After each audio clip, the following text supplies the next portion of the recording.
Want to learn about public policy with a group of curious fellow learners? Apply for the 12-week graduate certificate in public policy. Early bird deadline closes 27th July. Welcome to All Things Policy, a daily podcast by the Takshashila Institution. We are a bunch of policy nerds based in Bengaluru, and we like bringing fresh perspectives to Indian affairs and Indian perspectives to global affairs. So grab a cup of coffee, sit back, and join us for today's chat.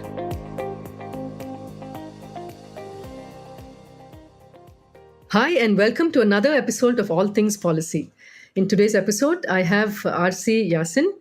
She's a sports media entrepreneur, and we'll be speaking about what else? Sports media entrepreneurship, and more about the untold sports stories that her organization, The Bridge, brings about. And so we'll essentially be covering a bunch of these and more.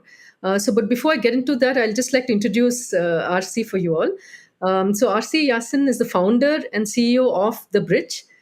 She's a computer engineer by training, and she was always sort of captivated by social media's power to tell stories and forge connections in the past. So this passion led her to build a career in media and marketing before taking the leap into what I would call sportspreneurship. Right? She has long believed in the power of sport as a force for social change as well, and that's something that we'll be covering a little later also in our podcast. And that kind of conviction then led her to conceive The Bridge back in 2018. So it's no longer a startup technically at this point. It's around 7 years old. But The Bridge is a thriving sports media digital platform, and it has a sharp focus on everything except men's cricket. And it sort of amplifies voices often overlooked. So that's one of the reasons I was looking forward to this conversation with Arshi, because I think it's an area which, if you speak about, and especially in the Indian ecosystem, right, if you speak about anything that's outside of men's cricket, right, most people are not even aware of some of the sports that India or folks play in India. So and how she has gone about with putting this organization together, and it's also making inroads in the sports ecosystem is something that we'll be covering in today's podcast. So welcome, Arshi. Welcome. Thank you, Malathi, for inviting me. And I would love to share my experiences and learning of the journey so far. Definitely, it's been a roller coaster ride, because building something which, an industry even didn't exist for this kind of work. So I have had my share of challenges, but it's worth doing what we are doing and what we are building. So, of course, yeah. Yes. And I would love to hear from you, Arshi, about your journey, right? What sparked your interest in starting The Bridge, right? Was there any specific moment or gap that you felt compelled that you need to address? In hindsight, what I would say, and I'm a first-time entrepreneur, okay? So, right. Not knowing things about business has its own advantage. Then you go all out and you are willing to take all the risk. You don't get into the nitty-gritties of, so many things can go wrong. You only look forward to that one possibility of what can go right. So that helped. That really helped. And about my background, I come from a small town. It's called Kishanganj, on the borders of Bihar and Bengal, very, very away from the mainland of the country. Almost 3,000 kilometers away. I have spent most years of my life there. And most, like most of us, you are from a small town, not many opportunities. I was a sports player. But during those days, we didn't have the courage to walk up to our parents saying that I want to become a sports person, So that, the spark it came from that place. And more so, I would say, being a girl hailing from a small town, where I have seen that sports has made me a lot more confident in terms of dealing with my own life, be it your teenage issues or somebody following you on the roads or somebody stalking you, right? Wholeheartedly, I believe that sports increases your confidence level. And I'm saying more from a woman's perspective also, right? Whether you talk about self-defense or just presenting yourself with a lot more confidence and integrity. Right. So that was there in my DNA. And then life happened. We all end up studying, and somewhere we all aspire to become doctor and engineer. And that's how I ended up becoming an engineer. And I am a computer engineer, as you said, by qualification. And this was, 2000, before 2000. This was 1014, and that was the time when Facebook was rising and social media was rising, and to the extent that even things like winning elections were happening on social media, right? that Right, right. that degree of impact social media had on you know generating awareness among people. And somewhere I just thought, it just struck me that the storytelling in sports is not happening the way it should. And I kind of I used to watch cricket, men's cricket, when in fact today we are at least talking about men's cricket and women's cricket. There was no women's cricket when we were growing up, right? Absolutely, yes. So I have, while growing up, I did watch men's cricket, but IPL was not there during that time, right? So IPL came into picture and lost interest. And then after my engineering, I thought that, this is the time that I should do something. And honestly, Malti, I just felt like, okay, I'll give myself 3 years. If it works, it works. If it doesn't work, then I'll go back to my regular job. That was the idea. Right. Even in my Wow. wildest You're now dream. 7 years into the game, right? Yeah.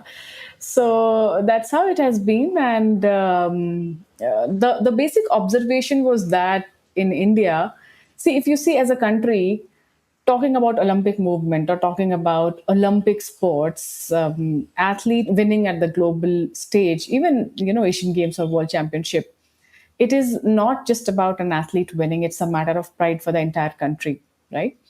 But Right. unfortunately, people are not much aware, and we cannot blame people because they don't see enough, right? Visibility Like, is limited, right? it's Outside of the limited. mainstream.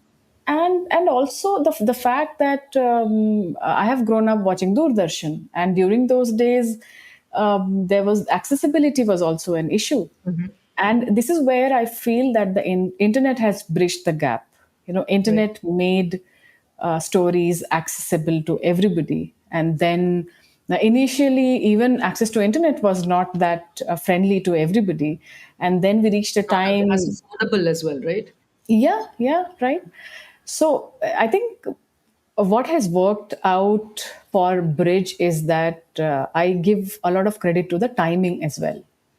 Timing plays an important role. Right. 2016 Olympics happened. Before that, 2012 Olympics. So 16 happened, the number of medals went up. And then after that, obviously, Tokyo 2020 happened, but COVID was there. COVID time was difficult for the business. But in a nutshell, I was able to connect my that passion or that spark that I had to an idea that could become business. So that's how the journey started. And also, see, I'm not a trained journalist, right? Or rather, I would say at that time, even now, I have learned everything from experience and by doing things, but I haven't studied journalism or media or Right. mass communication, right? So it was a completely new territory. But somewhere I just loved doing that. Like even today, if you ask me, like I have zero stage fear or in talking or just I'm by default I'm very curious. I observe things and I ask people. So that has led to, even it can be very small things. I think curiosity is underrated. It's extremely underrated, and everybody should be curious and also foolish to an extent. Where you want to know things, where you are not bothered about, oh, if I ask a silly or a stupid question, what others are going to think, Yeah. So your right? risk appetite should be sort of, tempered as well. Yeah, yeah. Oh, that's wonderful, RC. So, I'm just looking at the website that the bridge has. And in fact, I'm a big fan of the bridge in terms of the WhatsApp channel, because I love the way the updates are provided, very short and very, to the point. With sport, you have one picture and then you have details of it and nothing more, right? It's not, you're not trying to glamorize anything. You're not kind of trying to over sell something, right? And even if you look at the bridge today, I see it starts off with tennis. You have the Wimbledon about Rohan Bopanna and Bambri's aim to return India to glory days. Then you have archery that comes in about the World University Games and the fact that AIU is demanding 2.5 lakhs from athletes, and it goes on to sports across like badminton, hockey. So the diversity, right, of the sports that you're covering all across. All the sports across India, and India is a big country, right? So how do you all do this? I'm just curious to know the sort of the business model that you're using, and also, from have you had to pivot or reimagine revenue streams, because to stay sustainable, it's not easy, right? Especially when you've just started off, and of course it's 7 years, but still the appetite should be there even for consumers as well as for the market as well. So could you tell me a little bit about that? Yeah, that's actually multiple questions packaged in one, Malti. So I'll just break it down into multiple parts. Firstly, talking about diversity. Yes, we do cover 40 plus sports on the website that you see. A lot of them are Olympic sports, but there are sports as well which are not a part of Olympics, but they are still, India is doing really good. Like last few years, you must have seen chess, how the Right. achievements in chess, they are growing, and even sports like squash and others, and Indian football, although football, Indian football has a different scenario altogether. The biggest challenge initially, although right now I would say it has become better, but still the biggest problem was putting the right team together. Finding that right person, because India being a cricket crazy country, Right. you will find a lot of people who follow cricket, who wants to write about cricket, who wants to talk about cricket. But all these other sports, the non-cricket sports, very few people are following it, ardently. So that was the biggest challenge. So are you talking But about the storytelling that you how you put the content together and just present? finding people, when we hire people, when we interview candidates, Right. they, because 99.9% of the people in general who want to build their careers in sports media, they are Right. fascinated by cricket. And obviously cricket also has more money. That's the separate part True. altogether, right? So that was the biggest challenge. But I think by God's grace, fortunately, we have been able to find those people. What I also realized that once you take up that first step, no, you will come across like-minded people. And there's a lot of it requires certain amount of trust and faith as well. Even if we have had people in the team who said that, hey, Arshi, I follow cricket, but I'm keen to learn and pick up other sports.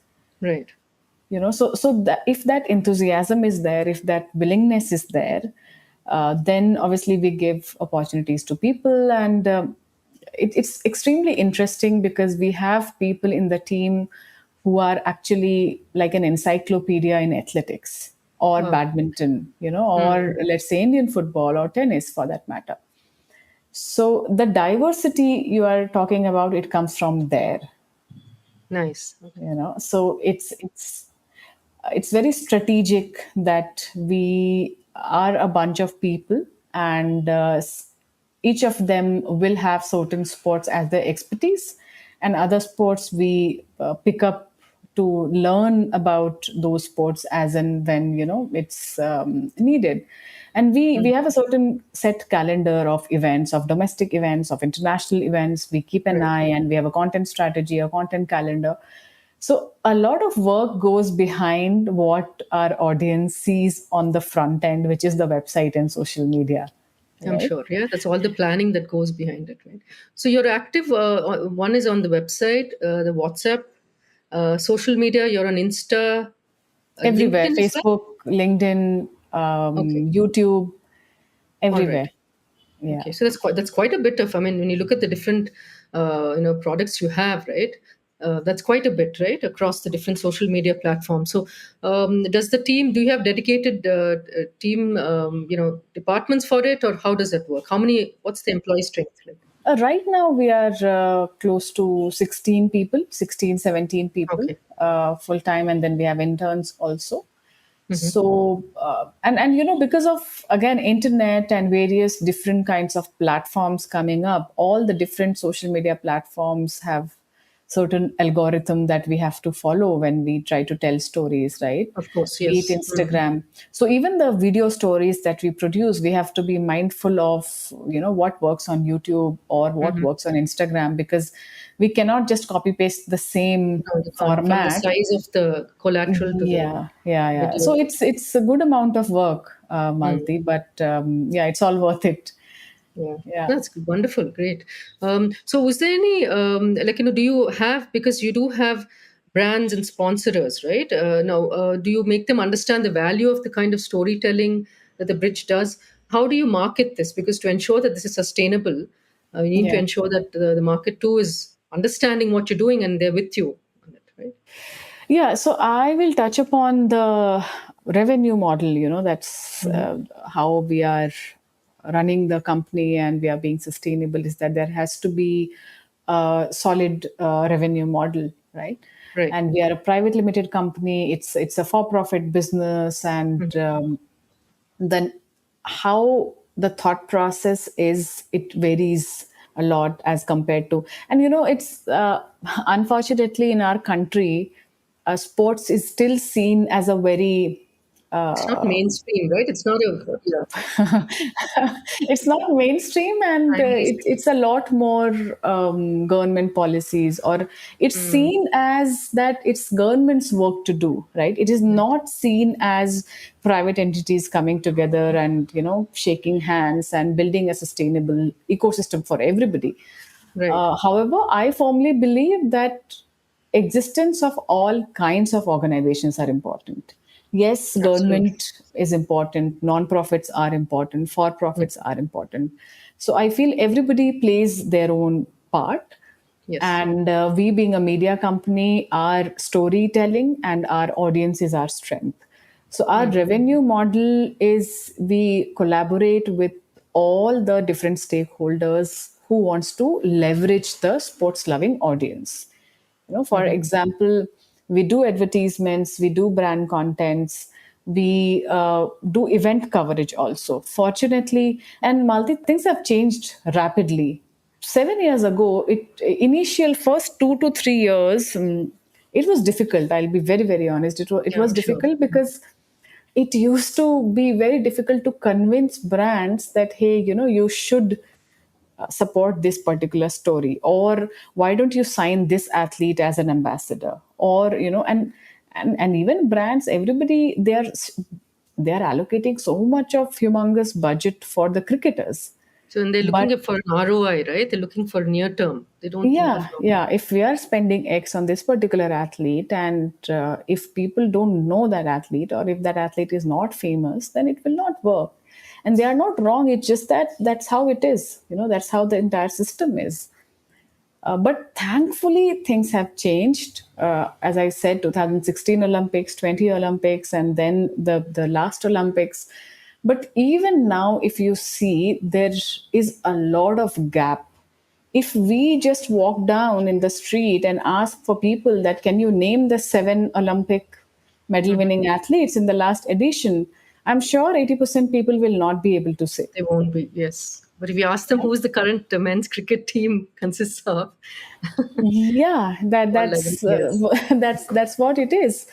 Right. So we have been trying to bridge that gap, and in fact, our tagline is also, we call it bridging the gap in Indian sports, because literally Mhm. we are doing that.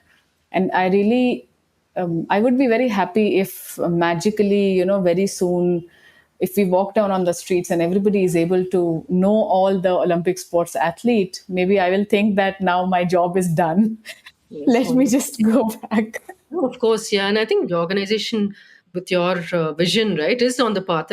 See, eventually we need to keep in mind that we need to jump in and take action, right? We can sit and be a spectator to this and say, hey, nobody knows about it, and just watch and let things play out. But that's not the case. Like you mentioned, if you even look back 1947, when we first got our independence, right, the government was the one playing the at least the initial role, and it was expected, because you can't expect the markets or society to play a larger role in sports. We're just building our nation then. And it's only in 1954 that we actually had an All India Council of Sports that was put together. Yeah. 1954. That is because Yeah. of the right after the first Asian Games, which was held in Delhi. It took 28 years before we had a national sports policy that came into being in 1982. Right? Yeah. We wait another close to, and it was only 2001 when the next policy got revised. So we're still in the second national sports policy. So I mean, we realize that sports has never been given that attention, and government cannot beyond a point. There are too many things that's priority, right? You have job creation. You need to ensure that they need to look at poverty. They need to look at, there's so many other aspects. So I think now is a very good time, especially since now that India economically also we're now going to be the fourth economic powerhouse in the world. We need to kind of ensure that the markets and society kind of play a larger role, like you mentioned, right? So from your PPP, your private-public partnerships, to for-profit organizations, society playing a bigger role in ensuring that they're part of the change. So all of these things have to happen, and we can't just be waiting for the government, right?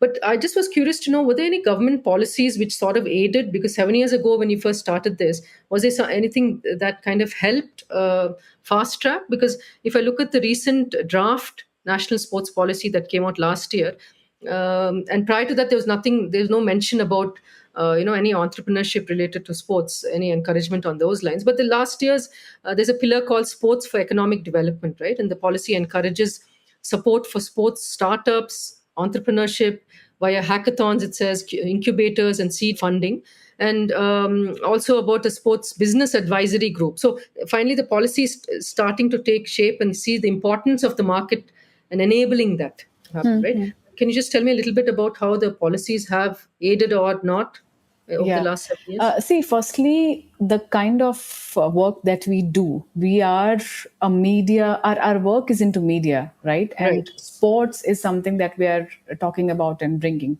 forward. So, by definition, we are not yet categorized under sports. We are categorized Okay. under media, Okay. Okay. like we aren't into sports manufacturing, or we aren't into developing sports facilities. So the work that we are doing is yet not tangible, Okay.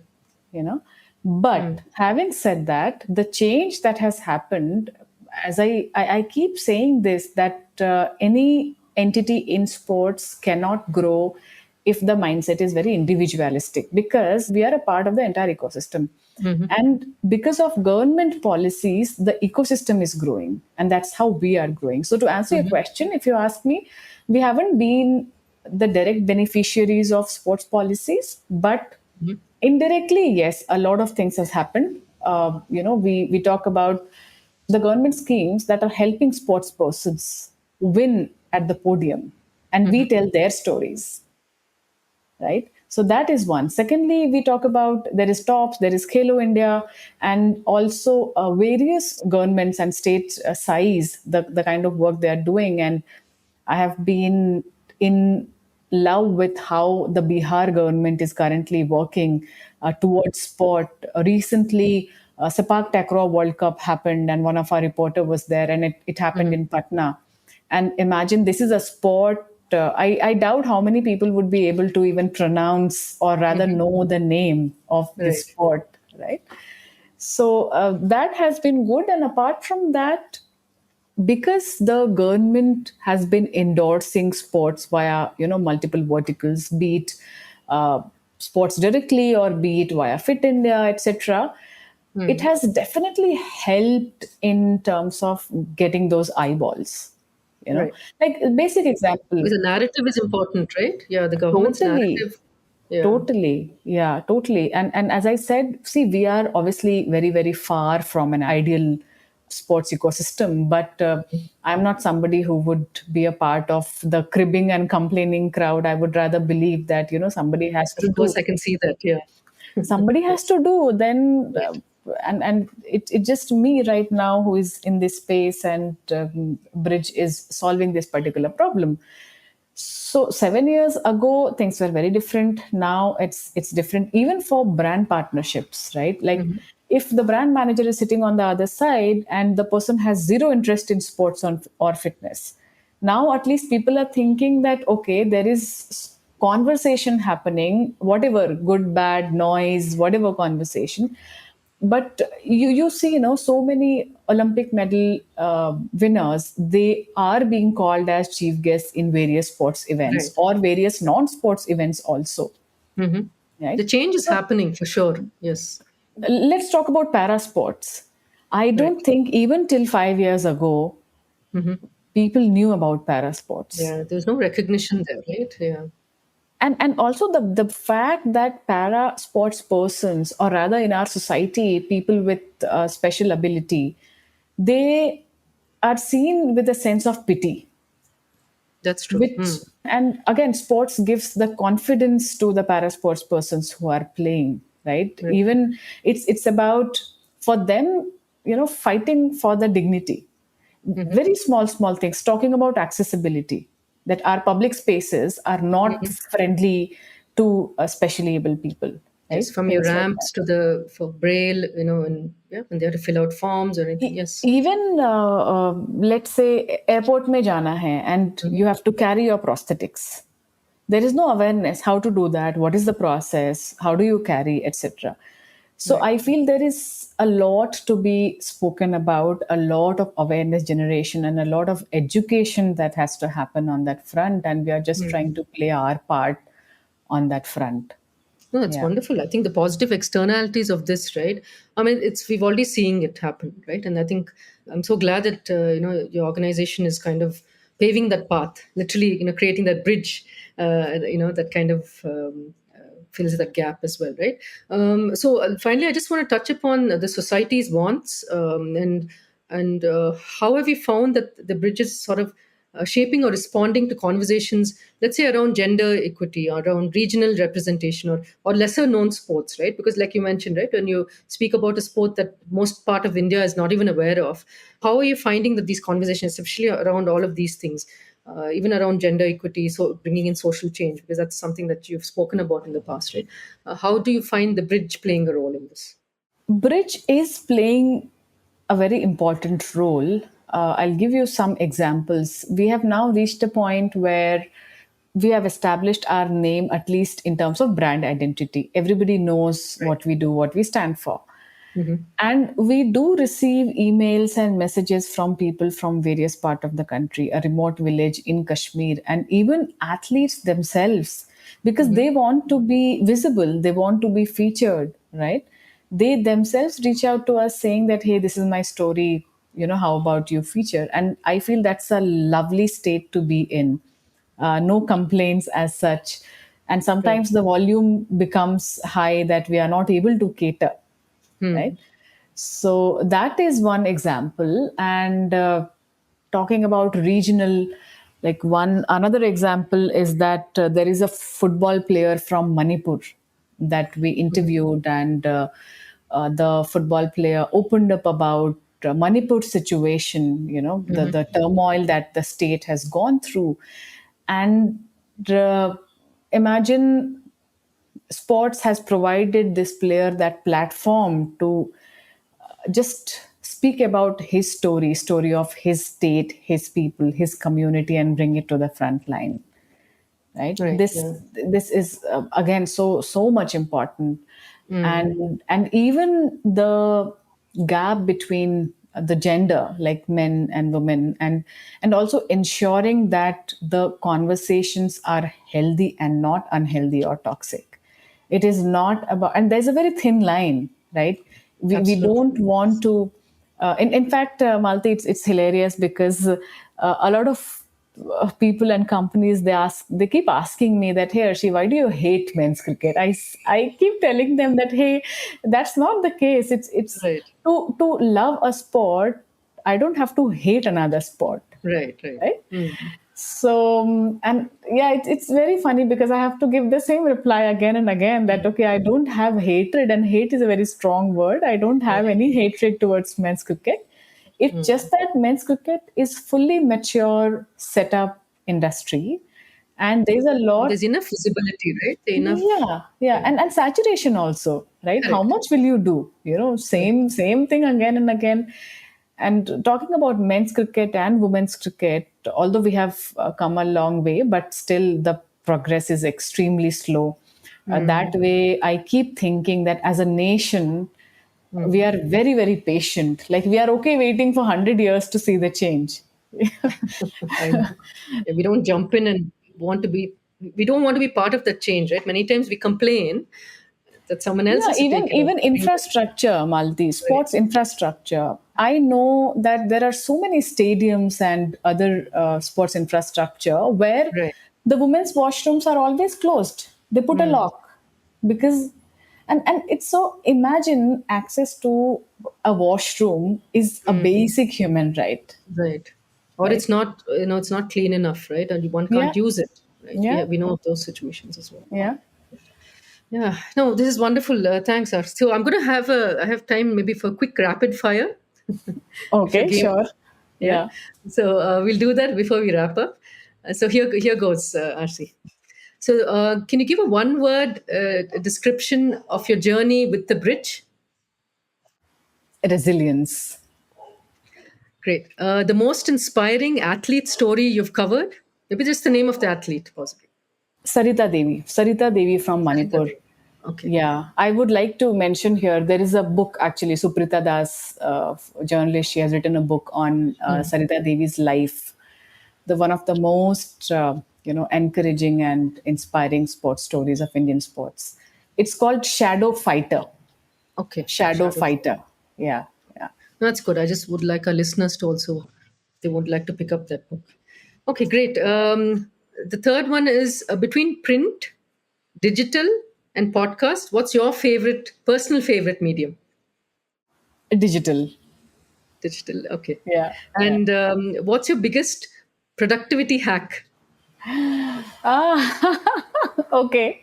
My productivity hack is that I need 8 hours of sleep. I cannot survive No, that's great. I think that's important. without it. We need to rest Yeah. well to be able to kind of Yeah. have I productivity. struggle like for my brain to function efficiently, I need 8 hours of sleep. I would That's important. I would prioritize sleep even above nutrition and food. For me, it's that important. And that's something that, especially being in a social media organization, right? You It's can be often deprived of ignored. that because of the blue screen and other things, right? Yeah. Oh, that's wonderful. And one final one to conclude. I'd like to just hear what is your impression of entrepreneurship in one sentence? It requires a very thick-skinned and being a resilient attitude. I would actually go and on this platform of your podcast, I will just not shy away from saying this is that entrepreneurship is not for weak-hearted people. Yeah. It's not for Risk weak-hearted appetite people. and your, the daredevil kind of, approach to sometimes to things. And also not panicking, right? Like just every time there will be situations where things are going wrong, but you just have to breathe in, pause, breathe, and just let it go and move on. If it works, it works. So I've learned it obviously from the experience in the past 8 years, but it requires a lot of self-work also, Malti. Absolutely, yeah. Yeah. I think that the self discipline also is important, right? To get over that the 3 year milestone, like you mentioned, right, is an important one. Great. So thank you, RC, for this conversation. It'll surely help others who are interested in starting their own sportspreneur journey, I'm sure. We need to have that conviction, like you said, the vision and the right set of teammates to make it happen. Government policies and market forces should be favorable, but then again, those are hurdles that one can overcome if you have the right mindset. And most importantly, the sports community and interest is growing in India, right? And so it's the right time to jump onto the bandwagon, so to speak. Right. So Yeah. with that, thanks, Arsi, and love the conversation, and would like to speak to you more about this maybe at some other point in time. Sure. Thank you, Malti. Thank you for inviting me. Yeah, thanks, Arsi. So we'll conclude this podcast. I just want to let our listeners know that applications are now open for our September cohort for the 12-week graduate certificate in public policy program. So do apply before Sunday, the 24th of August. Thanks everyone for listening. Bye-bye. If you liked our show, dive into Takshashila's research on technology, strategy, and economic affairs. Check us out at our Twitter handle @Takshashila INST or our website takshashila.org.in.